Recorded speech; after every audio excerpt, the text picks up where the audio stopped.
श्रवण कुमार की कहानी। प्राचीन भारत में एक समय की बात है जब भक्ति, सेवा और कर्तव्य की भावना को सर्वोच्च माना जाता था।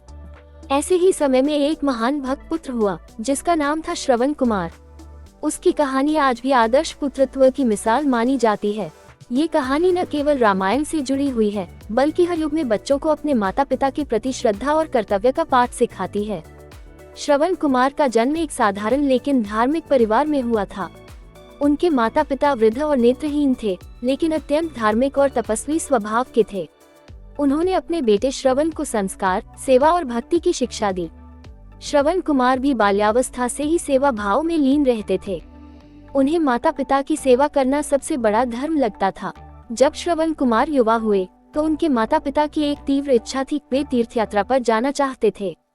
लेकिन वे दोनों बूढ़े और अंधे थे, इसलिए अकेले यात्रा करना संभव नहीं था। जब उन्होंने अपनी इच्छा अपने पुत्र से कही तो श्रवण कुमार ने तुरंत कहा, यह मेरा सौभाग्य होगा कि मैं आप दोनों को तीर्थ यात्रा करवाऊं। आपके चरणों की सेवा करना ही मेरा धर्म है। श्रवण कुमार ने एक बांस का मजबूत ढांचा बनाया जिसमें दोनों तरफ एक एक टोकरा टोलियां बंधी थी। उन डोलियों में उन्होंने अपने माता पिता को बैठाया और कंधों पर उन्हें उठाकर तीर्थ यात्रा पर निकल पड़े। यह कोई आसान काम नहीं था। लंबी यात्रा, गर्मी, बारिश, भूख, प्यास, लेकिन श्रवण कुमार ने कभी शिकायत नहीं की। दिन रात अपने माता पिता की सेवा करते हुए वे एक तीर्थ से दूसरे तीर्थ की ओर बढ़ते रहे।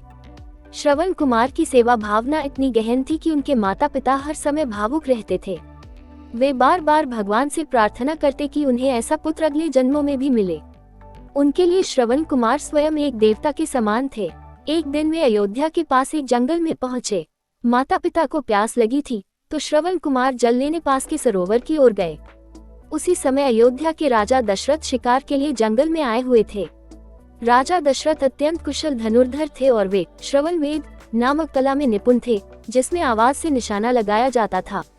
जब श्रवण कुमार ने अपने कमंडल से पानी भरने के लिए सरोवर में डुबकी लगाई तो उससे जल की आवाज हुई। राजा दशरथ ने ये सोचकर कि कोई जंगली पशु है, आवाज की दिशा में तीर चला दिया। तीर सीधा श्रवण कुमार के शरीर में जा लगा। श्रवण कुमार दर्द से कराहते हुए गिर पड़े। राजा दशरथ जब वहां पहुंचे तो उन्हें अपनी गलती का एहसास हुआ। उन्होंने देखा कि उन्होंने एक निर्दोष ब्राह्मण पुत्र की हत्या कर दी थी। श्रवण कुमार ने करुण स्वर में कहा, हे राजन, मैंने अपने अंधे माता पिता को तीर्थ यात्रा पर लाया है। वे प्यासे हैं और मेरी प्रतीक्षा कर रहे हैं। कृपया उन्हें पानी पहुंचा दीजिए और मेरी मृत्यु की सूचना दीजिए। राजा दशरथ अत्यंत दुखी मन से उनके माता पिता के पास पहुंचे और सारी घटना बताई। श्रवण कुमार की मृत्यु की खबर सुनकर उनके अंधे माता पिता को गहरा सदमा पहुंचा।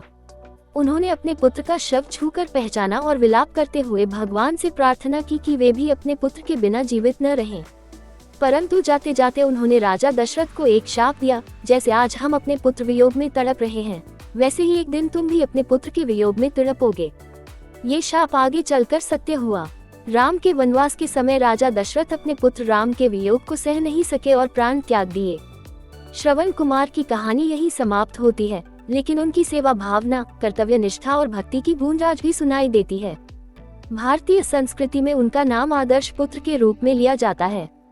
उनकी याद में कई स्थानों पर स्मारक और मंदिर बनाए गए हैं। स्कूलों में बच्चों को उनकी कहानी सुनाकर सिखाया जाता है कि माता पिता की सेवा सबसे बड़ा धर्म है। श्रवण कुमार की कहानी केवल एक पौराणिक कथा नहीं, बल्कि यह एक ऐसी शिक्षा है जो हर युग में प्रासंगिक है। ये हमें ये सिखाती है कि सेवा, भक्ति और त्याग से बड़ा कोई धर्म नहीं होता। जब तक संसार है तब तक श्रवण कुमार की गाथा एक दीपक की तरह लोगों को रास्ता दिखाती रहेगी।